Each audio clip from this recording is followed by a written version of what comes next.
Bienvenidos a Senderos. Saludos y bienvenidos a Senderos, programa de la Iglesia Episcopal Diócesis de Puerto Rico. Les habla Yamilka Maldonado. Y este es su amigo, el Padre Ángel Dávila. Saludos, Padre, ¿cómo estás? Saludos, Yamilka, qué bueno, nuevamente en otro programa más de Senderos. Así mismo es, y hoy tenemos un programa sumamente especial, comenzando con la entrevista de sectorización. ¿Me puedes abundar un poco más? Estamos en todas las estrategias de sectorización, en lo que nos invita el obispo también a que salgamos a la calle, pero esta vez tenemos a la gente buena y linda de nuestros hermanos de la Parroquia La Encarnación, que nos van a estar hablando qué estrategias están utilizando para seguir evangelizando en nombre de Cristo. ¡Qué bueno! Y en la mesa de la palabra hoy tenemos la participación de la feligresía San Marcos Evangelista. Y como muchos saben, tenemos un tema de salud para el día de hoy. Tenemos un tema de salud y en esta vez nos está acompañando el Centro Médico de Salud Episcopal San Lucas. Tenemos aquí una entrevista maravillosa sobre el COVID a nivel pediátrico. Exactamente. Eso y mucho más en este programa Senderos. Saludos y bendiciones, mis hermanos y hermanas. Este Sendero, el programa de la Iglesia Episcopal Diócesis de Puerto Rico, hoy con un programa muy especial. La iglesia siempre está en constante movimiento y hoy tenemos con nosotros a un buen amigo que está haciendo que este movimiento sea uno bueno en el lugar donde le tocó pastorear, y tenemos con nosotros al Padre Guillermo Wilches, rector de la Parroquia La Encarnación en la urbanización Roosevelt en Atorrey. Buenos días, Padre, ¿cómo estás? Buenos días, Padre, mucho gusto aquí, contento de estar esta mañana aquí compartiendo con ustedes la experiencia de la Parroquia La Encarnación. Qué bueno, qué bueno. El Padre está pastoreando una iglesia que ha sido establecida desde el 1938. Eso es así. Muchos años, ¿verdad? Bastante. Y no solamente ha sido una iglesia cualquiera, sino que ha sido una iglesia viva, una iglesia que ha estado en constante movimiento y que siempre tiene unos ministerios poderosos. Recuerdo yo que hace muchos años, más de 11 años, yo hice mi práctica pastoral en esa iglesia y era una iglesia viva, una iglesia, vuelvo y repito, con muchos ministerios maravillosos. De hecho, ¿verdad? Antes de darle la palabra al Padre Wilches, también tengo que abonar a lo que el Padre está diciendo de las memorias. Mi papá, el Padre Ríos, también fue parte de la Parroquia La Encarnación por muchos años. Luego de acogerse a la jubilación, estuvieron muchos años allá compartiendo con toda esa comunidad de fe. Pues yo me siento muy orgulloso realmente recibir esta herencia espiritual y pastoral en la iglesia, en la diócesis de Puerto Rico. Y para mí es un orgullo poder servir en ese tiempo. ¿Hace cuánto estás en la parroquia? Justo ahorita en junio, cumplí, 23 de junio, el día de mi cumpleaños, cumplí 3 años. 3 años ya, wow, rápido. Sí, fue la primera misa que celebré, cumpliendo años allí hace 3 años, y ha sido 3 años de muchos retos, de muchos desafíos. Ya sabemos que la pandemia nos transformó realmente en nuestra realidad pastoral y seguir adelante con el barco, como siempre hablamos en la iglesia, ¿no? Padre, en esa misma línea, ¿con qué retos te has encontrado? Pues el principal reto, yo creo que todos sabemos, la pandemia, ¿no? La pandemia transformó todas nuestras realidades pastorales. La pandemia nos permitió mirar otra realidad que no conocíamos, como lo digital o lo virtual, el seguir conectados haciendo comunidad. Esa realidad que tenemos que entender de que durante la pandemia hubo una gran desvinculación de muchos hermanos, que incluso aún mucho gran porcentaje no regresó a la iglesia, pero sin duda seguimos trabajando en esta promoción del seguimiento de Jesús, ¿no? Yo creo que muy bien lo expresaba el Padre ahorita, ese movimiento que ha caracterizado a la iglesia es seguir activando esa realidad de hacer el seguimiento de Jesús y el liderazgo espiritual que ha caracterizado a la Encarnación durante muchos años. Durante todo este tiempo, imagino que has tenido también muchas oportunidades de buscar estrategias de evangelización. Cuéntanos un poco sobre esas estrategias que estás trabajando, porque he estado muy de cerca con algunas cosas que luego te voy a preguntar, pero cuéntanos de esas estrategias nuevas que han surgido de evangelización y en cuanto a los ministerios que están trabajando. Sin duda la iglesia, yo recibí una iglesia con una gran riqueza pastoral, que el reto principal ha sido también sostenerlo, seguir con la continuidad de ellos, pero sin duda adaptarnos a este tiempo que nos encontramos pastoralmente. La iglesia tuvo que ser dinámica, es decir, no podíamos esperar resultados diferentes haciendo lo mismo. Yo creo que durante la pandemia lo que miramos fue esa realidad. No podemos seguir haciendo lo que estábamos haciendo antes de la pandemia para seguir haciendo con resultados diferentes. Así que hemos hecho cosas nuevas. Por ejemplo, una de las cosas, un proyecto que impactó mucho nuestra dinámica de iglesia fue Koinonia Virtual. Koinonia Virtual lleva 3 años, ha sido que surgió durante la pandemia, hoy se sostiene y ha sido lo que nos ha permitido entrar en una dinámica de conexión con la mayoría de las personas de la iglesia. ¿Qué es Koinonia? ¿Qué es Koinonia Virtual? Koinonia Virtual es la parte de la catequesis de adulto. Yo durante la pandemia, cuando estuvimos encerrados, yo no podía decir, no, aquí no se puede hacer nada, porque no. Lo que hicimos fue conectar con los hermanos en la iglesia, hicimos todo un proceso de catequesis de adulto, estudiamos mucha teología pastoral, estudiamos mucha teología de espiritualidad, así hicimos estudios bíblicos, y durante todo este tiempo que llevamos para 2 años que comenzó la pandemia, durante esos 2 años estuvimos estudiando, y por hoy llevamos 2 años, cumplimos en marzo de este año, donde hemos podido seguir adelante en la dinámica del crecimiento y liderazgo espiritual en la parroquia. Qué bien. Es interesante lo que usted está hablando y lo decía yo en unos programas, en el programa anterior cuando estuvimos hablando con el señor obispo, de que la iglesia en ningún momento paró. La iglesia en ningún momento dijo que estamos en pandemia, vamos a hacer, sino que constantemente y continuamente ha seguido evangelizando con estas nuevas estrategias. Y esto es una estrategia maravillosa, utilizando la tecnología para todo esto. ¿Qué otros ministerios has desarrollado? La parroquia siempre ha sostenido pues la obra social, que la hemos tenido tanto a Intra con los sándwiches de amor que se ha conocido también. Eso es una que le diste continuidad. Que le hicimos continuidad y que hemos abierto otra misión extra fuera de la iglesia que se llama Misión Colombia. Misión Colombia ha permitido de que la parroquia tenga incluso presencia en estos momentos en la ciudad de Cali, Colombia. Estamos haciendo un programa social de sostenimiento de amigos partners con la parroquia Trinity de Cali, la Iglesia Episcopal de Trinity, donde se dan cada 15 días 100 alimentos a deambulantes, que hay también un factor social bastante maltratado en Cali, Colombia, y la parroquia pues es parte también de ese proyecto de subvención. Ustedes pueden ver en Facebook todo el trabajo pastoral que se está haciendo, siendo esa misma de creatividad. Siempre mirábamos que los miércoles en la Iglesia Episcopal hacían Eucaristías, y entonces para que no se generara solamente el sacerdote misa de miércoles, que siempre se dice por aquí, pues sería bueno expresar que hoy por hoy tenemos un círculo de oración. El círculo de oración ha permitido en esa dinámica de empoderamiento, como bien se ha trabajado en el lema de la sectorización, que son los laicos que están dirigiendo eso. Tenemos ahorita un gran grupo de personas, una mano de 10, 15 personas que se reúnen los miércoles a las 10 de la mañana, y eso ha sido también una dinámica distinta a lo que acostumbraba a hacer la parroquia, porque la parroquia se enfocaba mucho en la obra social, en el bazar, pero ahorita estamos trabajando y desarrollando un liderazgo espiritual, claro, desde la Koinonia Virtual y desde el círculo de oración.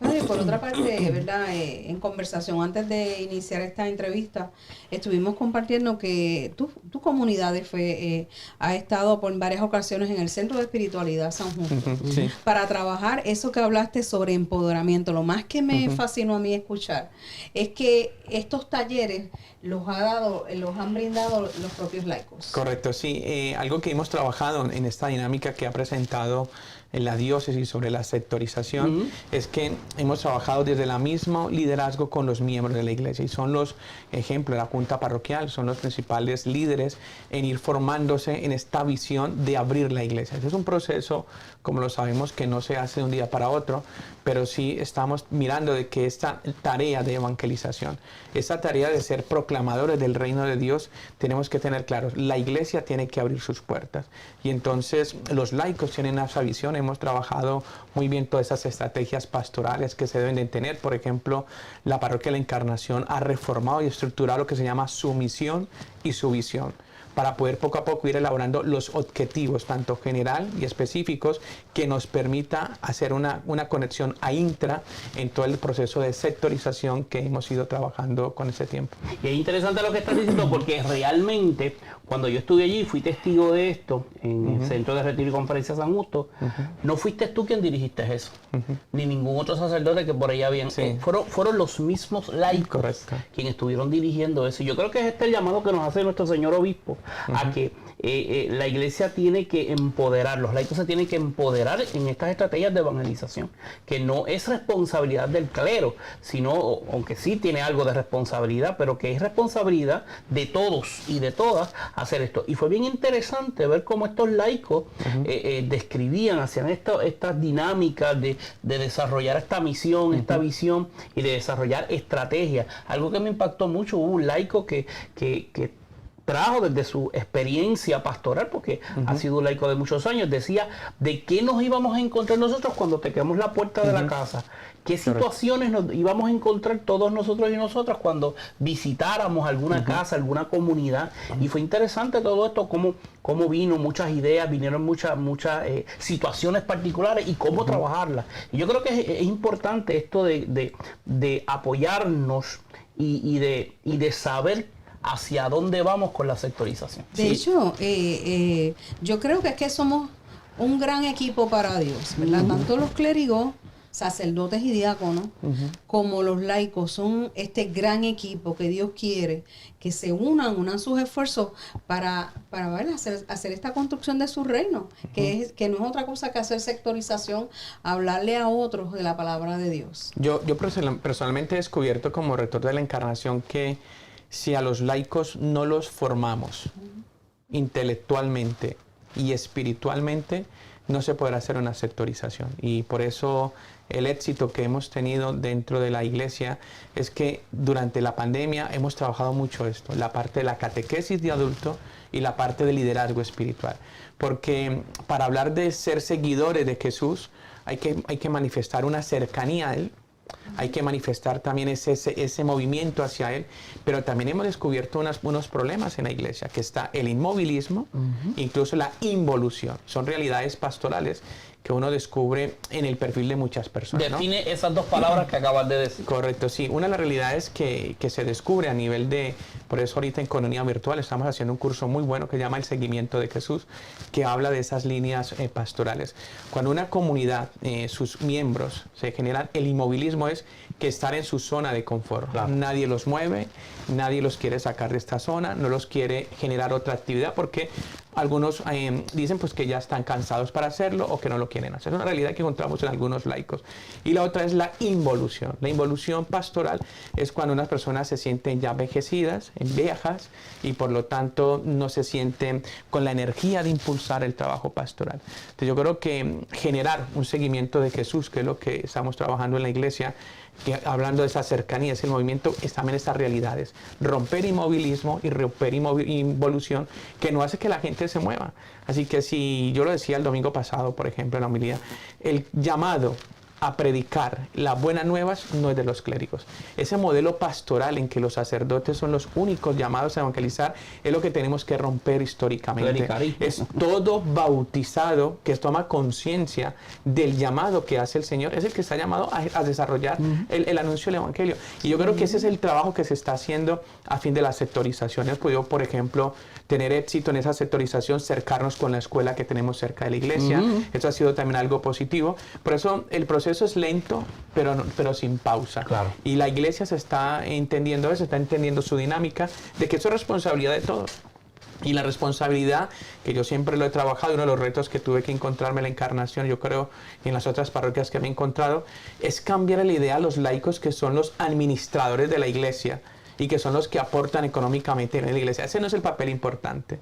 Sí, la importancia es su liderazgo espiritual. Por eso quiero hacer énfasis en esta palabra, porque en mi comunidad sabemos que aquí no necesitamos administradores, necesitamos agentes pastorales que tengan un espíritu misionero de proclamar el reino de Dios. Y yo creo que esa es la dinámica que se ha trabajado en la Encarnación. Y yo creo que lo que estamos viendo ahí definitivamente en la Iglesia de la Encarnación, una iglesia maravillosa que tengo muchos recuerdos de ellos, se está viviendo esto de la sectorización. Yo creo que se están preparando muy bien para salir al encuentro con el otro. Yo creo que es bien importante. Todo esto que estás hablando, estamos hablando que nos tenemos que encontrar con el otro.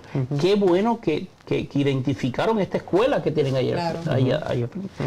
La riqueza que ustedes pueden encontrar ahí, las situaciones que ustedes pueden atender ahí también, y cómo se está organizando toda esta comunidad para eso. Por eso en esa dinámica de la misma sectorización, no solamente la comunidad se está preparando, quiero decir que el rector se está también preparando y después de haber terminado un curso de capellanía, en agosto termino el curso de tanatología, así que estoy haciendo una certificación en tanatología en la Universidad UPR que me va a permitir también tener un desarrollo de consejería espiritual con elementos de manejo de duelo, que es otro plan, es otra estrategia pastoral que vamos a abrir en la Encarnación. Cómo la iglesia puede ser un lugar en que muchas personas también puedan encontrar un espacio para acompañamiento, ¿no? Especialmente en estas pérdidas significativas de la vida. Así que como rector también soy consciente de la autoformación y la necesidad de estar preparado para la dinámica pastoral de la iglesia. Y qué bueno escuchar eso, que constantemente nosotros también tenemos que estar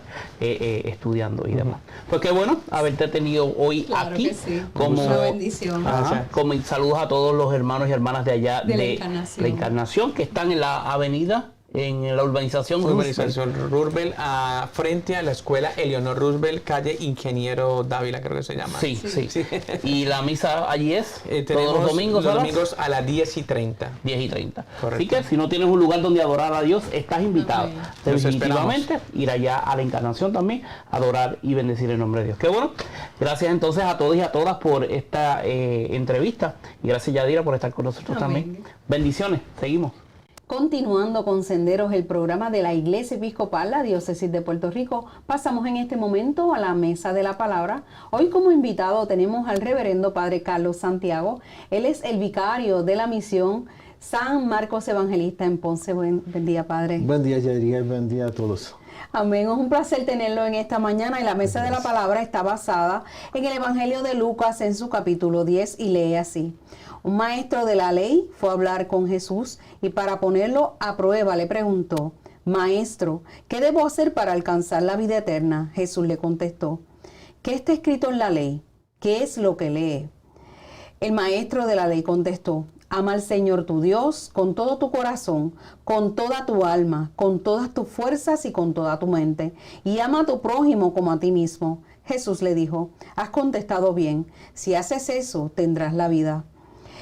Pero el maestro de la ley, queriendo justificar su pregunta, dijo a Jesús: ¿y quién es mi prójimo? Jesús entonces le contestó: un hombre iba por el camino de Jerusalén a Jericó, y unos bandidos lo asaltaron y le quitaron hasta la ropa, lo golpearon y se fueron dejándolo medio muerto. Por casualidad, un sacerdote pasaba por el mismo camino, pero al verlo dio un rodeo y siguió adelante. También un levita llegó a aquel lugar y cuando lo vio dio un rodeo y siguió adelante. Pero un hombre de Samaria que viajaba por el mismo camino al verlo sintió compasión. Se acercó a él, le curó las heridas con aceite y vino y le puso vendas. Luego lo subió en su propia cabalgadura, lo llevó a un alojamiento y lo cuidó. Al día siguiente el samaritano sacó el equivalente al salario de 2 días. Se lo dio al dueño del alojamiento y le dijo: cuide a este hombre y si gasta usted algo más, yo se lo pagaré cuando vuelva. Pues bien, ¿cuál de estos 3 le parece que hizo prójimo del hombre asaltado por los bandidos? El maestro de la ley contestó: el que tuvo compasión de él. Jesús le dijo: pues ve y haz tú lo mismo. Muy bien. Pues en la lectura de hoy del Evangelio hay 4 personajes. Uno, el hombre que es asaltado, y el sacerdote, el levita y el samaritano. Para nosotros es importante porque ese hombre que es asaltado no dice de dónde es. Podemos presumir que puede ser un samaritano o puede ser otra persona. Pero lo más importante es que a las personas que tiene como referencia primero al sacerdote, ellos esperan del sacerdote y esperan de los levitas algo diferente. Primero por la formación. Aquel que se dedica a las cosas de Dios tiene que ser un hombre diferente. Y ellos ven al sacerdote que ve la situación, saca la vuelta y se va. Así también el levita, como nosotros sabemos, los levitas eran los únicos que estaban encargados de todo lo que es la liturgia y todo lo que es la celebración espiritual del pueblo, y también le saca la vuelta. Más aquel samaritano, que podemos presumir que no tenía ninguna preparación espiritual, viene a dar un ejemplo a aquellos que creemos que lo sabemos todos.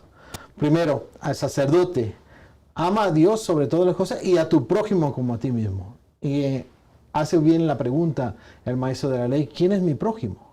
Y cuando Jesús hace la comparación del prójimo, el prójimo no es aquel solamente que está próximo a ti, el que está al lado tuyo en la banca, no es aquel que está en tu comunidad. El prójimo es aquel que quizás está muy cerca de ti, pero no cuenta contigo o no está contigo en la iglesia.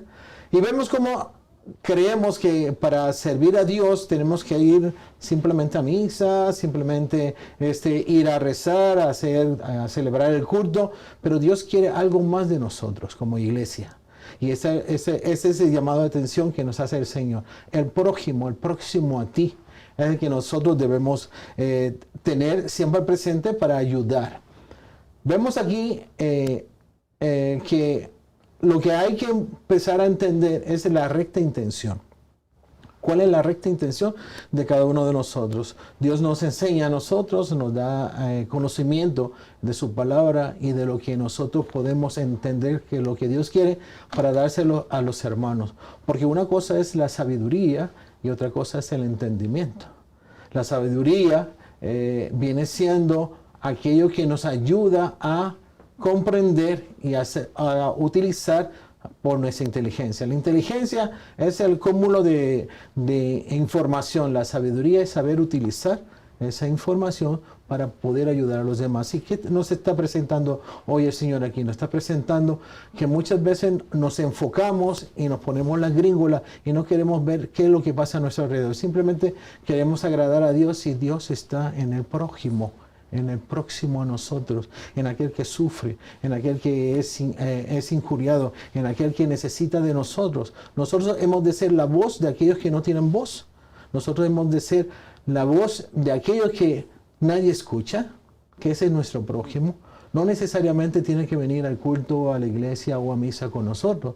Nosotros ayudamos, como hace nuestra iglesia episcopal, con redes y hace con otras agencias que tenemos dentro de la iglesia, que ayudamos a nuestro prójimo, sin importar si son o no son episcopales. Ayudamos a los que nos necesitan. Eso es lo que el Señor quiere, que nos abramos a los demás, que llevemos ese amor. Y sobre todo, cuando decimos amar a Dios sobre todas las cosas y a tu prójimo como a ti mismo, es importante, porque no solamente nos podemos basar a aquellos que son nuestros, podemos decirlo de esta manera, que son nuestros de nuestra iglesia, sino a todos aquellos que están a nuestro alrededor. Abrir. Muchas veces hay un refrán que dice, captan más las moscas la miel que la hiera. Cuando nosotros somos dulces, cuando nosotros somos amorosos, cuando nosotros somos comprensivos con aquellos quieren participar de nosotros. Claro. Es aquello que dice también en la Escritura, qué dulzura, qué delicia convivir los hermanos unidos. Cuando yo veo que todos nos ayudamos, cuando yo veo que ayudo no solamente a los míos, sino a los que están a mi alrededor, los demás tarde o temprano quieren decir, yo quiero ser como ellos. Y tenemos que romper esas barreras y decir, esto es nuestro, no, esto es de todos. La iglesia de Dios es una iglesia que es abierta, que es de todos, es para todos, sin importar raza, condición ni nada por el estilo de eso, sino simplemente la buena voluntad de seguir a Dios. Y por eso en el Evangelio de hoy nos toca algo muy importante. ¿Quién es nuestro prójimo? Claro. El prójimo puede ser tu hermano. ¿Cuántos hermanos no se hablan? El prójimo puede ser tu padre. ¿Cuántos padres son abandonados por los hijos y los dejan a la buena de Dios? ¿Cuántas veces hemos visto por ahí ancianos que tienen 11 hijos, pero ninguno se hace cargo de? Ese es nuestro prójimo. Nuestro prójimo no es solamente aquel a quien no conocemos, puede ser inclusive hasta de nuestra propia iglesia. Cuando nosotros vemos y cuando nosotros no somos capaces de amar a esa persona como tenemos que amar a Dios, ahí es donde dejamos de ser verdaderos cristianos. Porque no nos podemos llamar cristianos si el amor de Dios es para todos y solamente nosotros lo empacamos solamente en algunos, que no puede ser así. Tú sabes, padre, cuando estaba leyendo esta lectura, haciendo esta lectura antes de comenzar la mesa de la palabra, pensé mucho lo que creo, lo que hace la Iglesia Episcopal. Tú has traído muy bien lo que hace la Iglesia Episcopal por todos y cada uno de los seres humanos donde nosotros servimos. en cualquier lugar donde se encuentra la iglesia. Y si hablamos de Puerto Rico, en todos los pueblos donde la iglesia va y muchos otros donde la iglesia episcopal puertorriqueña no está en este momento. Cómo ayudamos a las demás personas, pero también me hizo recordar mucho sobre la inclusividad de la iglesia, porque cuando hablamos de la inclusividad hablamos de una iglesia que no pone barreras, que no es selectiva para hacer nada, simplemente abre los brazos y acepta a cada una de las personas que necesita del amor de Dios, porque el tema central del Evangelio es sobre el amor. Y, ¿verdad? Porque el movimiento que hace, o la comparación que hace sobre cada uno de estos hermanos y hermanas que fueron y no ayudaron, y el que ayudó, hace pensar que solamente fue movido por el amor. Únicamente el amor pudo moverlo para que hiciera ese gesto tan misericordioso de ayudar a otros y a otras. Y entonces pienso mucho en nuestra iglesia episcopal diócesis de Puerto Rico, cómo abre sus puertas, todo lo que tiene para ayudar a otras personas y para recibir a tantas y tantos hermanos que necesitan, ya sea de algo físico, pero también de mucho de la espiritualidad en estos días. De hecho, el Evangelio de hoy arranca, ¿verdad?, con el primer mandamiento, que es tan importante para la vida de todos los cristianos. Y me pareció fundamental cuando trajiste el aspecto del prójimo, porque el prójimo somos todos y todas, mis queridos hermanos y hermanas, somos todos, son todos aquellos que usted conoce, pero que usted no conoce, y que movido por su amor, usted puede ayudar. Es correcto. Y también cuando nosotros vemos en nuestra iglesia que estas cosas no suceden, tenemos que darnos cuenta de algo. ¿En qué estamos fallando?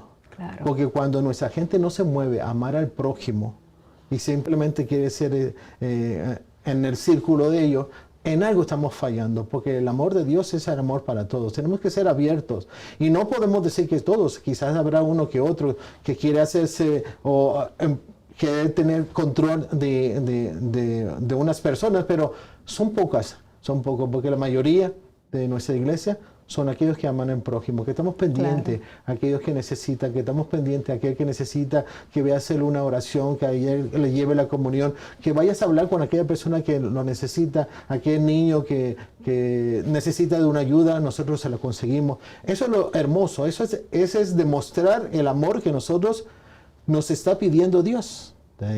Ámame a mí, sobre todo las casas, pero también ama a los que están a tu alrededor. Claro. Si decimos que amamos a Dios, a quien no vemos, y decimos que no amamos al prójimo, a quien vemos, no podemos decir que amamos a Dios. Así. Por otro lado, Padre, me parece también que es importante pensar y que lo hemos experimentado, la alegría que sentimos cuando servimos a otros de manera especial, cuando podemos ayudar a otros hermanos y hermanas, no importa lo que sea, ya sea con un abrazo el día que esa persona lo necesitó, o con algo mucho más trascendental, ¿verdad?, en la vida, ayudando en sus necesidades primordiales, ¿verdad?, con comida, con lo que sea, ¿verdad?, que es importante. Es una experiencia tan especial cuando usted siente que ha ayudado a otra persona, que es inconfundible. No puedes explicarla, y se trata única y exclusivamente del amor. El amor lo mueve todo. Eso es así.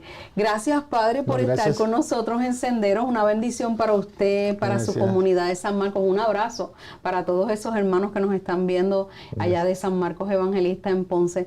Padre, ¿dónde queda San Marcos y a qué hora empieza la Santa Eucaristía? La Santa Eucaristía son todos los domingos a las 10 de la mañana en el barrio Magueyes de Ponce, en Ponce, cerca de la organización Madrigal, en la carretera 123, kilómetro 10, hectómetro 5. Ahí estamos abiertos y con los brazos abiertos para recibir a todos aquellos que quieren sentir del amor de Dios y del amor de los hermanos también. Amén. Bendiciones a usted. Gracias igualmente.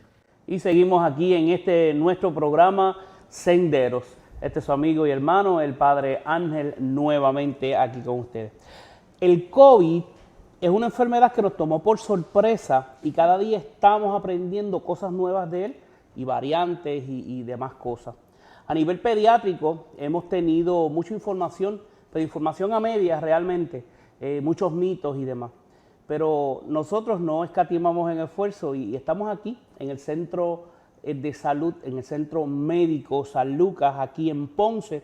Y tenemos con nosotros a la doctora Vilma Velázquez Almodóvar. Ella es alergista de adultos y es la directora de pediatría. Y también dirige todo lo que son los residentes a nivel de pediatría aquí en el hospital. Y le damos la bienvenida a nuestro programa Sendero. Hola, doctora. Gracias por invitarme aquí, Padre Ángel. Un gusto compartir con usted. Qué bueno. Es correcto todas estas cosas que dije, ¿verdad? Oh, sí. ¿Se me queda algo? No se queda nada. Ok, qué bueno. Doctora, como me escuchó al principio de la entrevista, en el opening, el COVID. Hemos hablado mucho sobre el COVID, nos han enseñado bastantes cosas del COVID, hemos escuchado hasta barrabasadas de lo que es el COVID, de lo que podría ser el COVID, pero yo quisiera hablar un poquito a nivel del COVID pediátrico, cómo el COVID ha afectado a nuestros niños, cómo es trabajado con nuestros niños. Pero antes, ya sabemos más o menos, creo yo, lo que es el COVID, pero vamos a hablar primero sobre las variantes del COVID. Háblenos un poco sobre estas variantes. Ok, el virus de COVID es un virus que surgió, ¿verdad? O que se identificó primariamente en China.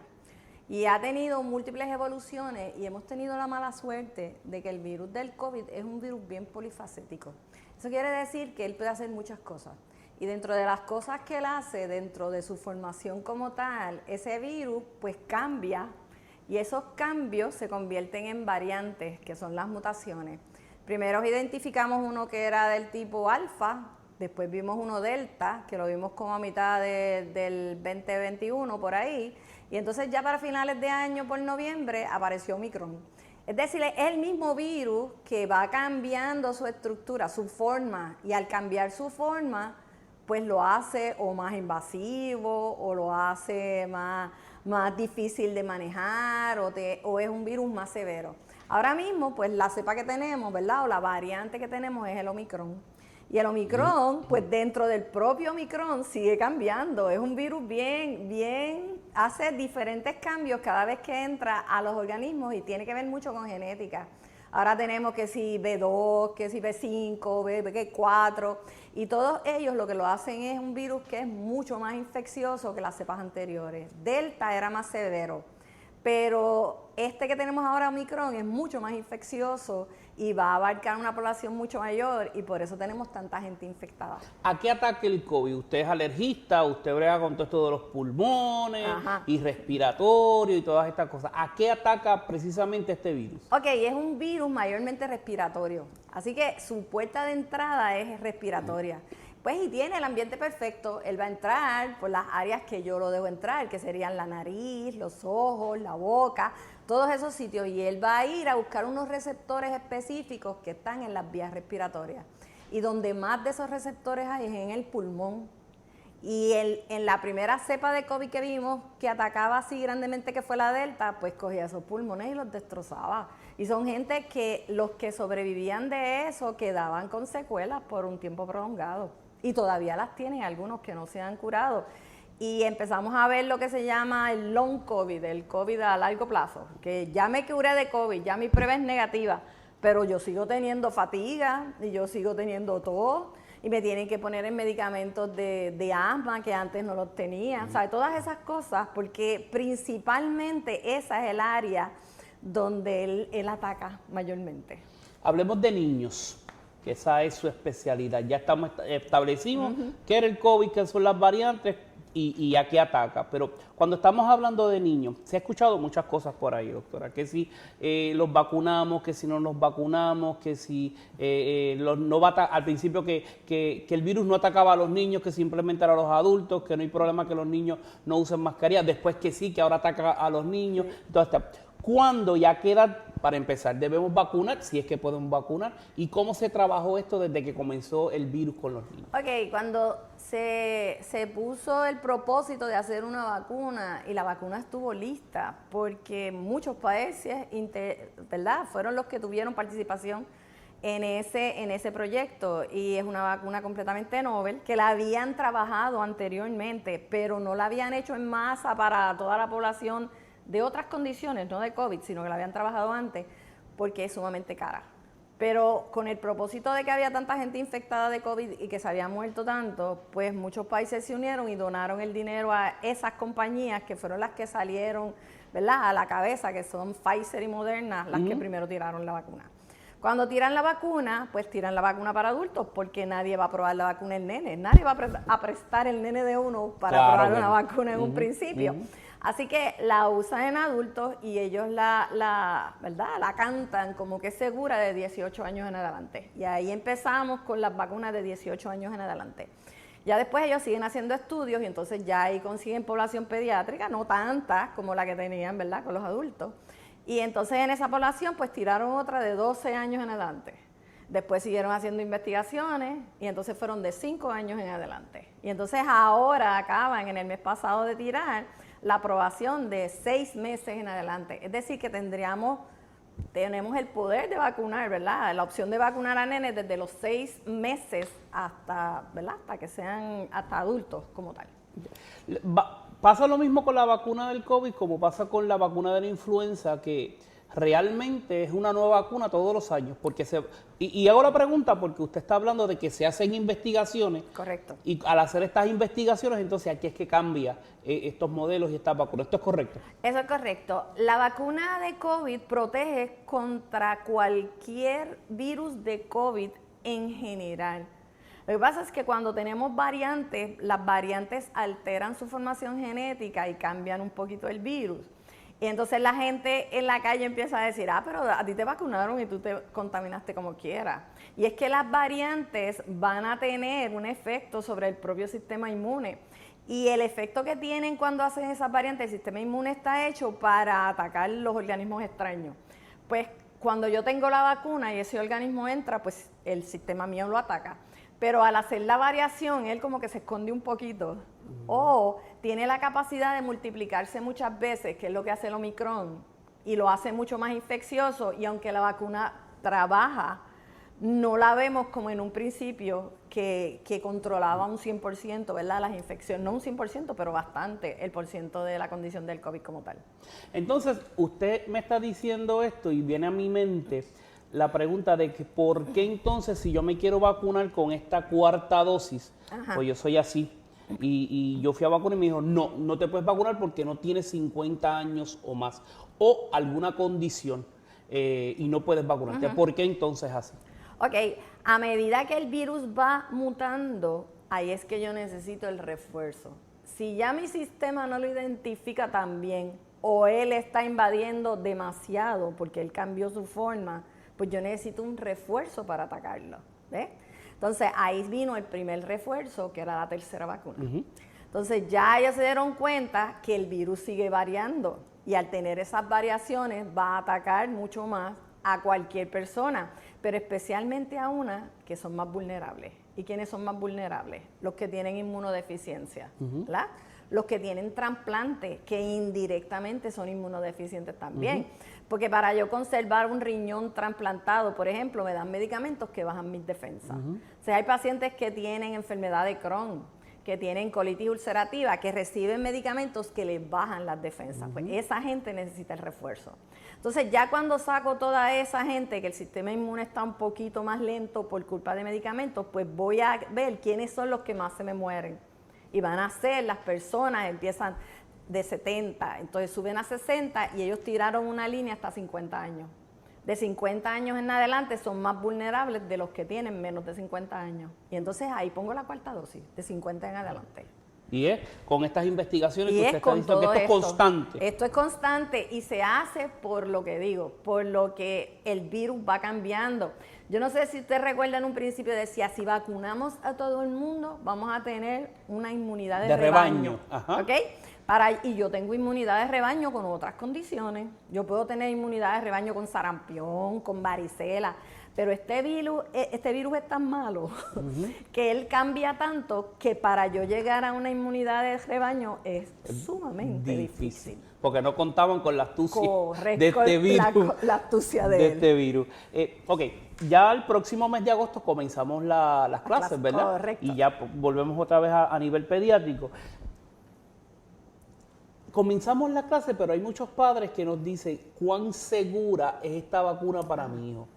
Ok, la vacuna es sumamente segura en ese aspecto, ¿verdad? Si la comparamos con otras vacunas, pues todas las vacunas tienen algún tipo de efecto, ¿verdad? No es un 100%, hay unas personas que casi siempre es un 1 o un 2% de personas que reaccionan con cualquier tipo de vacuna.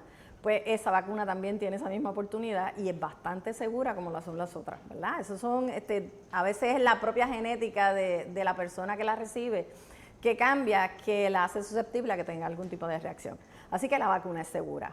Y lo que se recomienda es que los niños se vacunen. ¿Okay? Igual que queremos que se vacunen para influenza, igual que queremos que se vacunen para las otras que se le administran antes de, ¿verdad? de que entren a la escuela, pues queremos que también se vacunen para COVID. Porque queremos nenes que no sigan transmitiendo virus en ese aspecto, porque a medida que el virus va atacando gente es cuando él va mutando. Claro. Así que mientras más gente yo tengo infectada, más promuevo las mutaciones y las variantes de ese virus.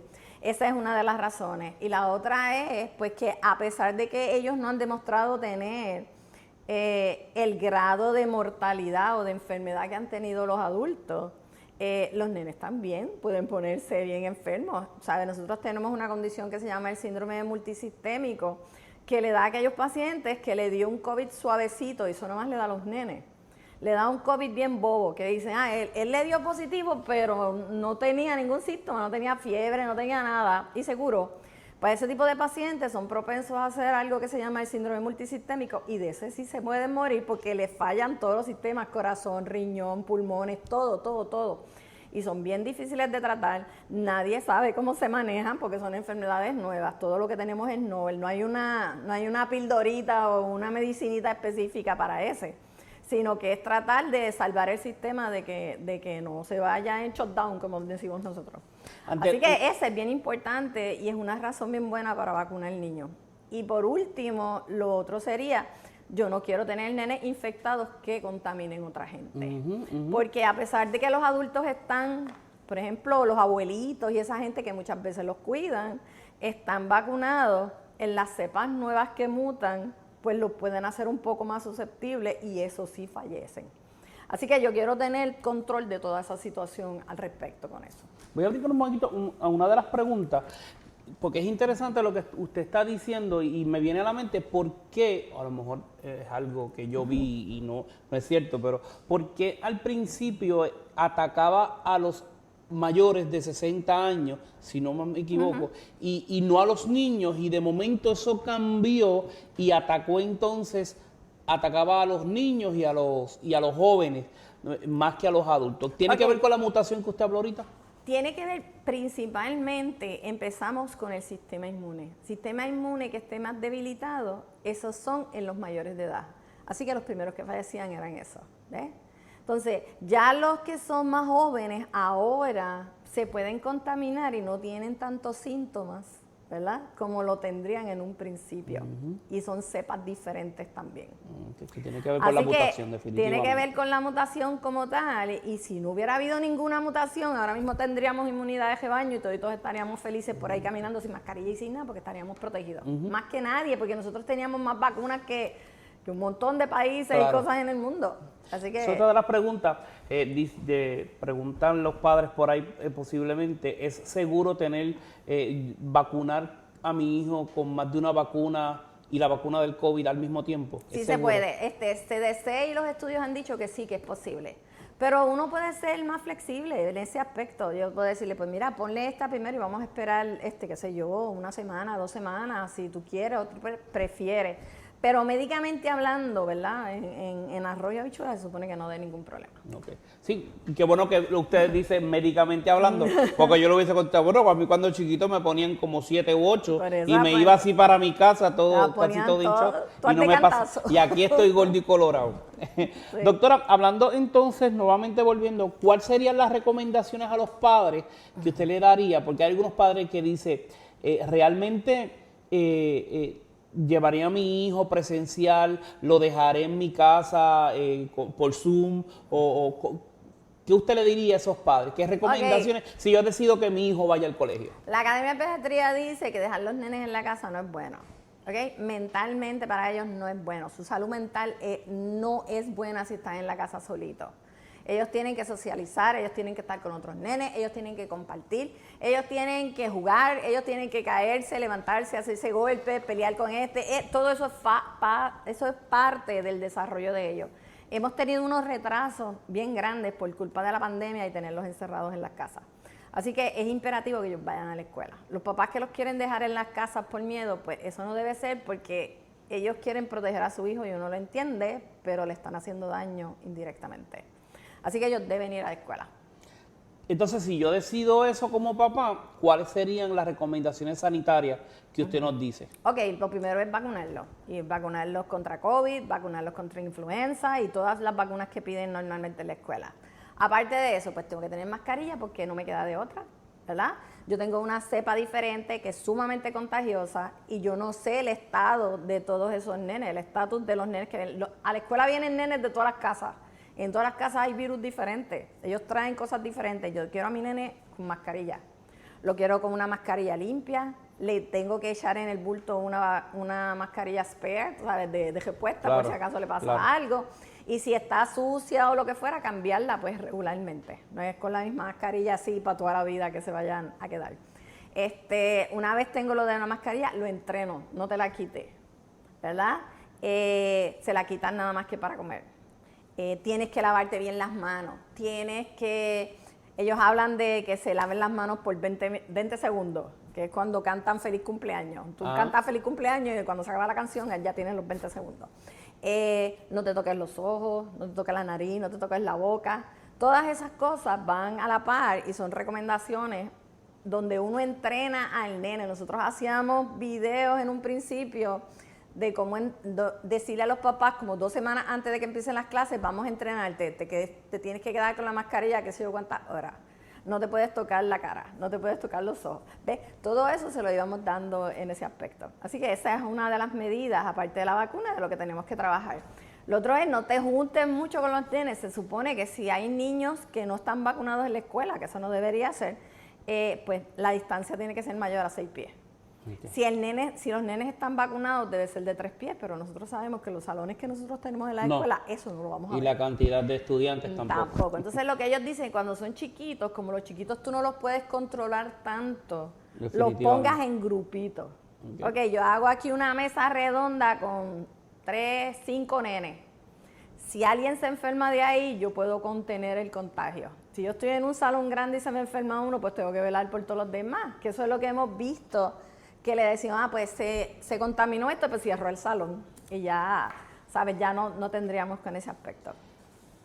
¿Qué rol, y aquí como estamos en el sistema Centro Médico Episcopal San Lucas, cuál es el rol de las instituciones de salud? No hablemos de San Lucas porque sabemos lo que San Lucas estamos haciendo, pero las instituciones de salud, ¿cuál es el rol en esa educación del paciente? Háblanos un poquito sobre eso. Ok, la institución pues deben, como le digo, primero vamos a dar las pautas y tenemos unas guías y debemos comunicarlas. Pero eso debe ser congruente con todo lo que dice la gente en los diferentes grupos, los diferentes centros de salud, los hospitales, ¿sabes? Tenemos que tener que todos hablemos el mismo idioma y que vayamos por el mismo sitio. Y es bien importante lo que nosotros recomendamos, porque lo que se recomienda es pues las recomendaciones de las guías específicas de la Academia de Pediatría, del CDC, ¿sabes? Que sean cosas oficiales, que no sean cosas que leen por la calle, ni leyeron en las redes algo que es totalmente falso. Y entonces se lo creen y por ahí empezamos y pues perjudican la salud de sus propios hijos. Claro. Bueno, doctora, la charla estuvo bastante interesante, se quedaron muchas preguntas, pero yo sé que yo tengo otra cita con usted por ahí, hablando de otros temas que me interesaría seguir hablando de usted. Muchas gracias, doctora. Siempre a la orden. Bendiciones entonces. Gracias, seguimos con nuestro programa Sendero. Y ya estamos por terminar este espectacular programa, pero no podemos irnos sin antes enviarle un saludo a los diputados que se encuentran en la Convención General en la ciudad de Baltimore. En Maryland, Baltimore, por allá están todos nuestros delegados a esa Convención General. Un saludo y oramos por todos ustedes para que tomen las mejores decisiones para nuestra iglesia, para fortalecer el Evangelio de Cristo en toda nuestra iglesia. Así mismo, y tenemos algunos anuncios para la comunidad. Así que este próximo 23 de julio, a partir de las 9 de la mañana, en el terreno del Centro de Retiro y Conferencia San Justo en Trujillo Alto, vamos a tener tu verano episcopal. Allá van a estar todos ustedes, los jóvenes. Así Qué bueno. mismo es, el Ministerio Juvenil de la Iglesia Episcopal. Vamos a estar allí, así que todos los jóvenes, todos los niños, todos los adultos son cordialmente bienvenidos. Invitados, esto queda en Trujillo Alto, en donde era la oficina Así del obispo allá en Trujillo Alto, que ahora es el Centro de Conferencias y Retiro San Justo. Ahí que todos y todas están invitados. Así mismo es, así que los esperamos.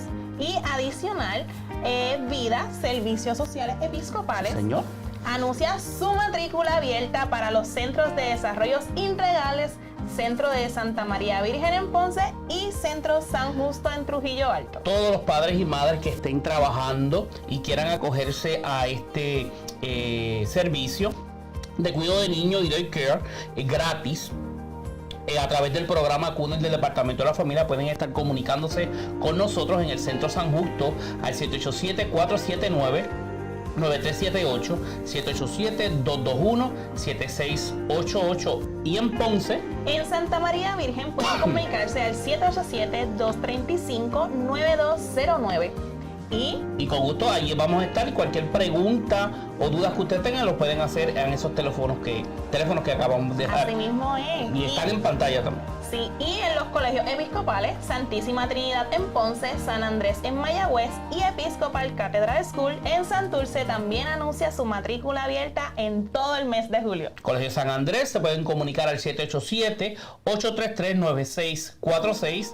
En el Colegio Santísima Trinidad en el 787-842-1331. Y en el colegio en Santurce, en el Episcopal Cathedral School, al 787-721-5478. Así mismo es. Y antes de culminar este espectacular programa, ¿Hay que orar? hay que orar.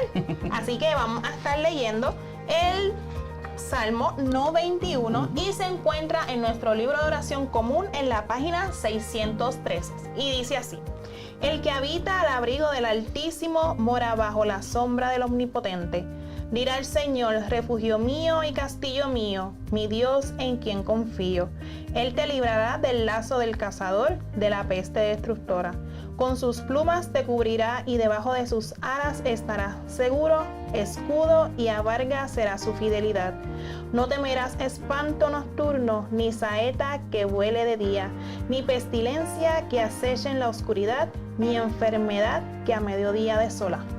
Qué lindo escuchar ese salmo.